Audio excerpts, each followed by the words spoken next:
Shri JP Nadda ji, Bharatiya Janata party, उनका उद्बोधन के लिए, हमारा मार्गदर्शन के लिए।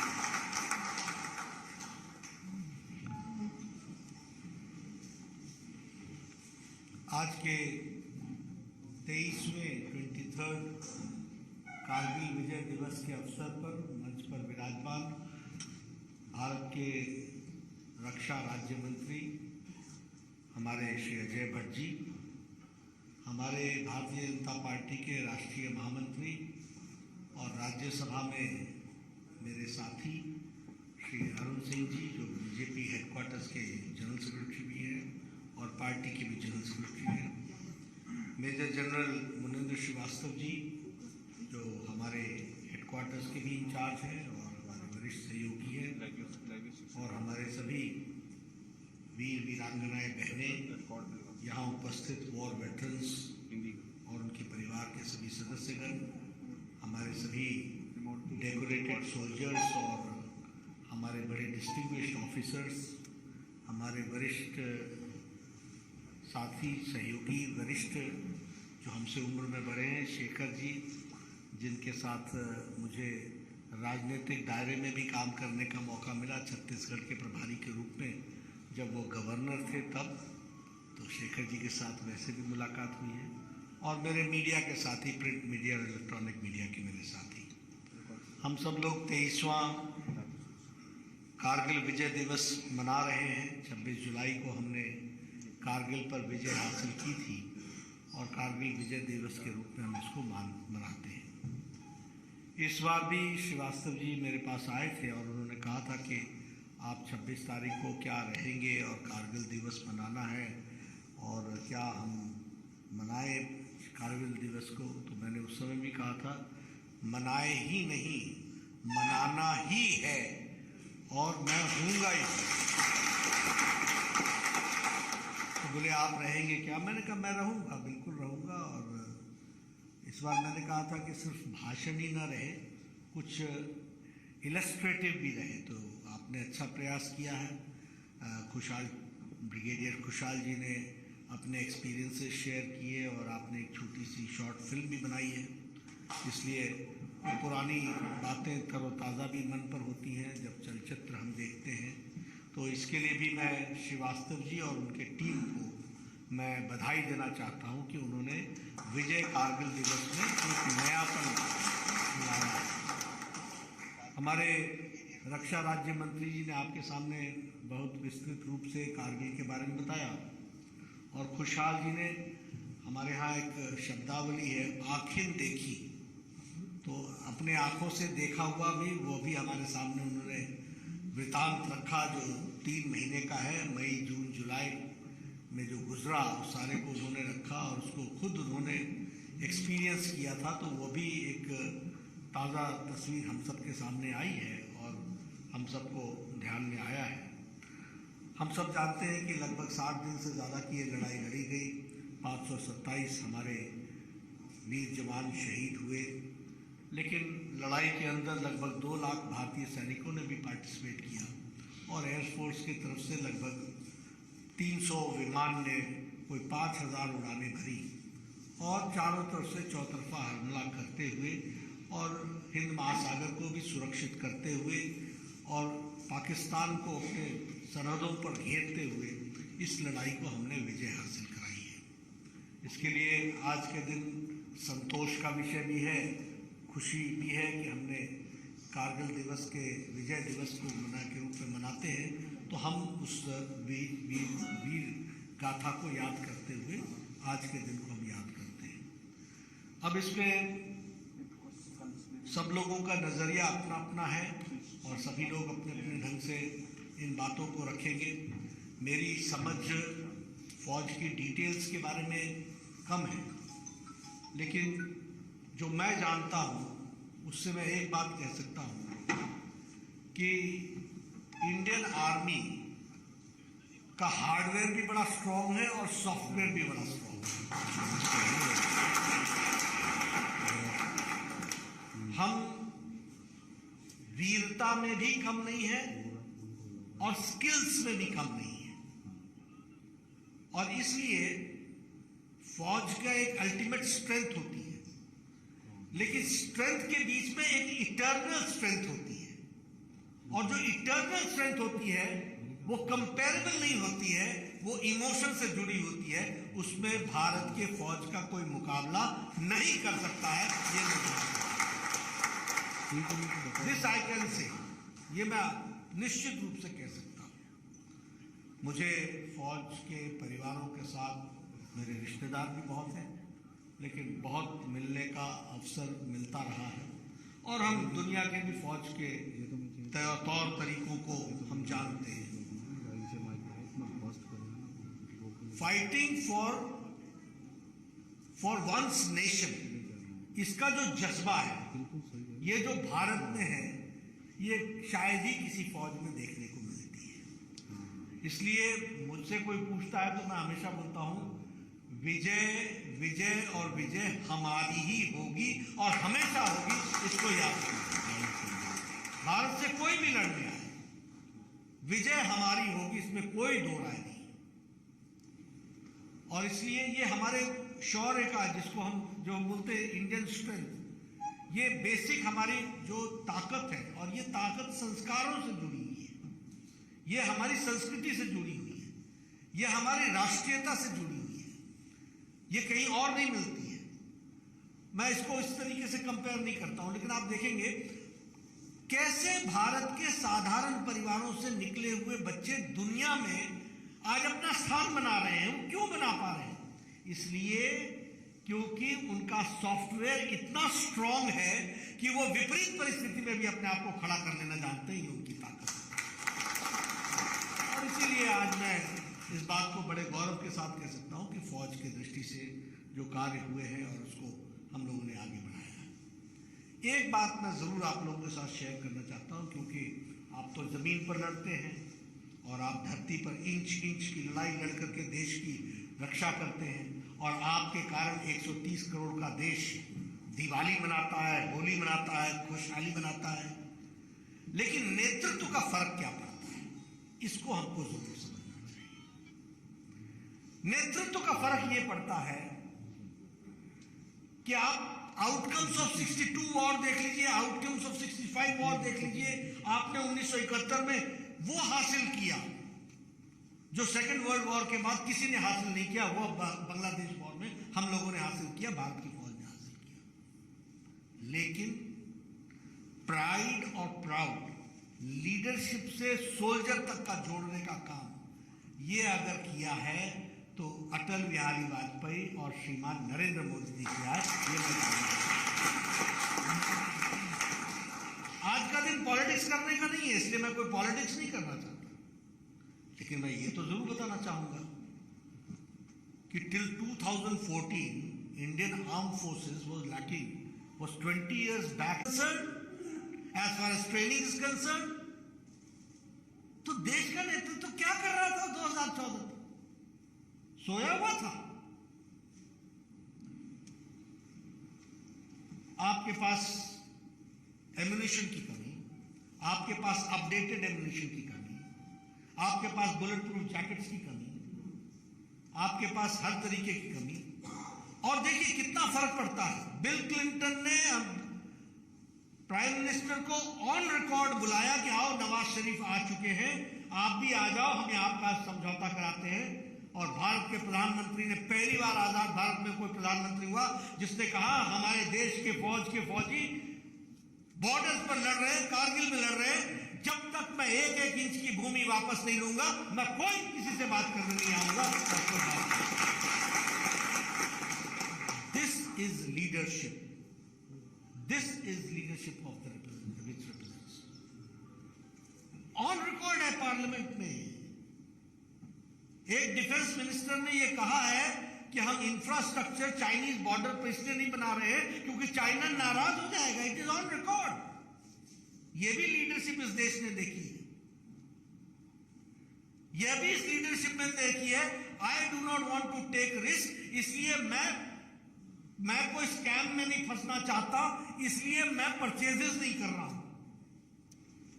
ये defence, this is on record. और डिफेंस की डील का दूसरा नाम स्कैंडल और स्कैम बन गया। Is it not a fact? Helicopter खरीदने जाओ अपैचे तो स्कैंडल, फलाना खरीदने जाओ तो स्कैंडल, गन खरीदने जाओ तो स्कैंडल, तोप खरीदने जाओ तो स्कैंडल। यानी आर्मी की तस्वीर क्या बना दी देश में। और आज मैं दावे के साथ कहना चाहता हूं और आपको बताना चाहता हूं कि आज लीडरशिप का अंतर क्या आया है। लीडरशिप का अंतर यह आया है कि इसी 8 साल के अंदर 36 Rafale fighters have been purchased by Indian air force और आज वो बेड़ा का पार्ट बन चुका है। इसको हमको समझना चाहिए। 28 Apache attack helicopters are with India. 15 Chinook choppers are there. Air missiles from Israel is there. Now, for 145 ultra light howitzers are there. 100 KN Vajra artillery guns are there. 1.8 lakh bulletproof jackets are there. And now India is not importing but exporting jackets, bulletproof jackets. ये भी हमको समझना चाहिए। 5 lakh AK-203 assault rifles have been replaced, जो 22 years से नहीं replace हुए थे, they have been replaced. 5 squadrons of 400 surface air missile systems are in place and missile tracking ship जो है वो भी हिंदुस्तान प्रोड्यूस कर रहा है। यानी 7 साल के अंदर मैंने आपके सामने ये गिना दिए कि these are the things which has taken place। इसका मतलब लीडरशिप इज डिसाइसिव। और मैं तो देखिए फौज के अंदर रहा को अच्छी तरीके से जानता हूँ, आप हमसे ज्यादा अच्छा जानते होंगे, लेकिन पहाड़ी आदमी हूँ। मैं पूछता था अपने भाइयों से, भैया क्या बात होती है, पाकिस्तान गोली चला रहा होता और आप जवाब नहीं देते, कहते क्या करें, पुंछ में, रजौरी में, विदर्भ में वहां पर गोली चलती है बॉर्डर पर, हम रिपोर्ट करते हैं नगरोटा को, नगरोटा रिपोर्ट करता है चंडी मंदिर को, चंडी मंदिर रिपोर्ट करता है वेस्टर्न कमांड को, चंडी मंदिर रिपोर्ट करता है दिल्ली को, दिल्ली हेडक्वार्टर बोलता है wait and watch, wait and watch, तब तक नई फायरिंग हो जाती है। मैंने कहा व्हाट इज द डिफरेंस? बोला डिफरेंस ये है, need not look back, look in front and attack and then report to us. ये फर्क आता है। आज आपको चंडी मंदिर और नगरोटा को रिपोर्ट नहीं करना पड़ता है, पुंछ में अगर फायरिंग हुई है तो जवाब दो और जवाब का मैं क्या हासिल किया ये रिपोर्ट हमको करो। ये फर्क आ गया है। इस फर्क को हमको समझना पड़ेगा। लीडरशिप की ताकत देखिए आप। उरी की घटना घटी, उरी की घटना के बाद हमारा नेशनल कॉन्फ्रेंस था और नेशनल कॉन्फ्रेंस हमारी राष्ट्रीय एग्जीक्यूटिव मीटिंग थी कैलीकट में, केरल में कैलीकट में। और कैलीकट के समुद्र के किनारे प्रधानमंत्री मोदी जी ने उसका जिक्र किया और उन्होंने जिक्र करते हुए किया कि आपने गलती जो की है, भारत चुप नहीं बैठेगा। ये उन्होंने, ये वाक्य है उनके कि भारत चुप नहीं बैठेगा, समय का इंतजार करो। उस समय भी हमारे विरोधियों ने कहा था समय का कितना इंतजार करेंगे। और आपको मालूम है कि भागवत दिल्ली लौटे थे और उसके कुछ दिन बाद सर्जिकल स्ट्राइक हुई और पहली बार पाकिस्तान को पाकिस्तान की भाषा में समझा दिया गया। इसको हमको समझना घटी है। और ये भी आपको याद करना चाहिए कि आप जैसे वीर जिन लोगों ने देश की सेवा के लिए किया, उससे सर्टिफिकेट मांगने का काम हमारे विपक्ष ने किया। हमको सर्टिफिकेट दो कि तुमने मारा कि नहीं मारा, सर्जिकल स्ट्राइक की कि नहीं की। देश के आर्मी के मोराल को प्रेस कॉन्फ्रेंस डिफेंस मिनिस्टर ने नहीं की थी, प्रेस कॉन्फ्रेंस को मोदी जी ने नहीं ली थी, प्रेस कॉन्फ्रेंस उस समय के आर्मी के जनरल ने ली थी। And he said that at this hour we attacked, there was a surgical attack और ये हुआ है। लेकिन लीडरशिप का चेंज का अंतर हमको समझना चाहिए। पुलवामा की घटना घटी, आप पुलवामा की घटना के बाद आप YouTube पर जाकर के आज भी आप देखिए प्रधानमंत्री जी का फर्स्ट रिस्पॉन्स। प्रधानमंत्री जी ने कहा तुमने बहुत बड़ी गलती कर दी है। सीधी क्लैरिटी ऑफ द स्टेटमेंट। कोई प्रधानमंत्री देश की तरफ से पाकिस्तान को स्पष्ट बता रहा है तुमने बहुत बड़ी गलती कर दी है, इसका खमियाजा तुमको भुगतना पड़ेगा, इंतजार करो। और आपको मालूम है फिर एयर स्ट्राइक हुई, और उस एयर स्ट्राइक में और हमारे नेता फिर से सर्टिफिकेट मांगते फिर। ये डिसाइसिव लीडरशिप का जो हम लोगों ने तरीका देखा है, उसको भी हम जरूर ये कहना चाहेंगे कि हमें समझना चाहिए। बहुत सी बातें मैं इस बारे में चर्चा कर सकता हूं। आप देखिए, अब ये जो नेशनल वॉर मेमोरियल बनने की बात थी, कॉन्सेप्ट वाज इन 1960, 1960 का कॉन्सेप्ट था। 2006 में UPA made a committee, United हमारी जो यूपीए की सरकार है उसने इसके लिए कमिटी बनाई। 2000 से 2000 के बीच में ये इस कमिटी के द्वारा डिजाइन ही नहीं बना पाए 2014 तक, और 2014 में मोदी जी जब आए तो उन्होंने इसके लिए फिर से काम शुरू किया, मेमोरियल का काम शुरू हुआ। कैबिनेट ने इसको 2015 में अप्रूव किया, 500 करोड़ रुपीस का मेमोरियल बनने का। 2017 में डिजाइन अनाउंस हुआ, और 2019 में दिल्ली में नेशनल वॉर मेमोरियल बना करके दिया। This is commitment, this is commitment.